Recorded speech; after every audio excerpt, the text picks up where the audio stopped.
ఈ work దొండబోర work పైన half slab అయితే ఇదైతే వేస్తున్నాం మనం. ఈ ఎదర డూమ్ వచ్చేసరికి మనకి 2 అడుగులు అయితే పెట్టాము. రేపైతే ఇది స్లాబ్ పైకి వెళ్ళి ఐరన్ వర్క్ ఎలా జరిగిందో చూద్దాం.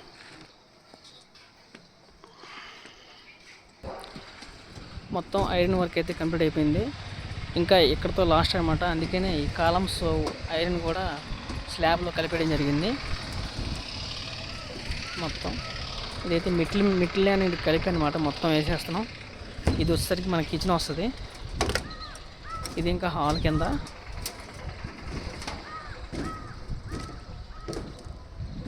ఇది ఇంకా ఒక బెడ్రూమ్ వస్తుంది. ఇది వచ్చేసరికి ఇంకా టాయిలెట్, వాటర్ ట్యాంక్స్ కూడా ఈ ప్లేస్లో వస్తాయి పైన.